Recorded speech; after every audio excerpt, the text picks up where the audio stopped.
তো গাইজ ভীষণভাবে একটা আচমকিত ব্যাপার, সেটা হচ্ছে আমি এই জাস্ট বাড়ি ঢুকেছি, ঢুকে ফ্রেশ ট্রেশ হয়েছি।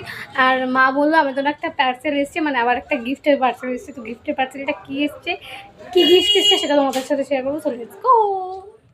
তো গাইস আগের বারে আমার জন্য যে গিফটটা এসেছিলো সেই গিফটটা কিন্তু কে দিয়েছে সেটা আমি জানি, কারণ ইন হ্যান্ড আমি সেই গিফটটা পেয়েছি। বাট ভিতরে কী ছিল সেটা হয়তো আমি কিছু জানতাম না, অ্যান্ড সেটা আমার কাছে সারপ্রাইজই ছিল।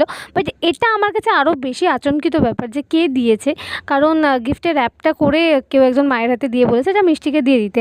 অ্যান্ড যে দিয়ে গেছে সেটা হচ্ছে আমাদের এখানে যে দাদা ডেলিভারি করে সেই দাদা এসে দিয়ে গেছে।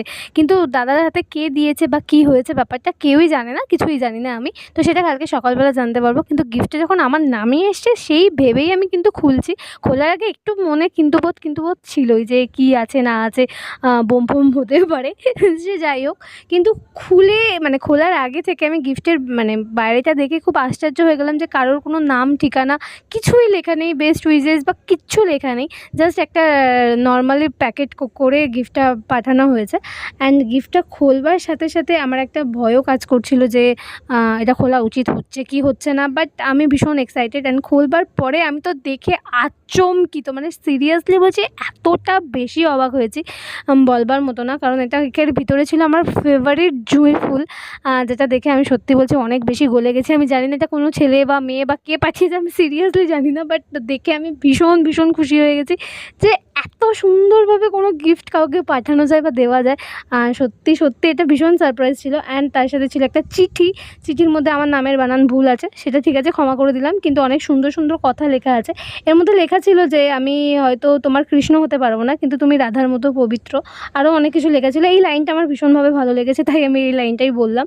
অ্যান্ড তারপরে এখানে ছিল একটা কৃষ্ণের মূর্তি। আর কৃষ্ণের মূর্তিটা দেখো এত সুন্দর, আর এটাকে এরকম দোলনার মতো টানাও যায়।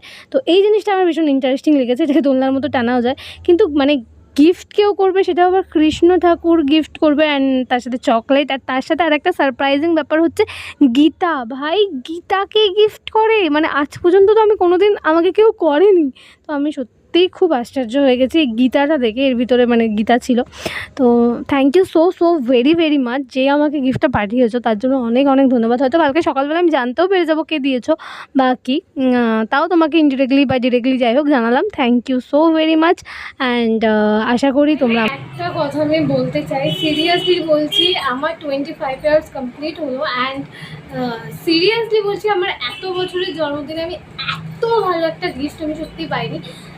অনেক দামি গিফট হয়তো পেয়েছি, বাট সিরিয়াসলি বলছি কৃষ্ণ পাগল আমি।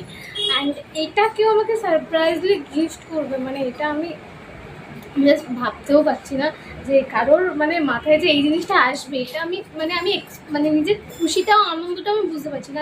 এটা আমি জানি না কে দিয়েছে, চিঠিতে সে নামও লিখুনি।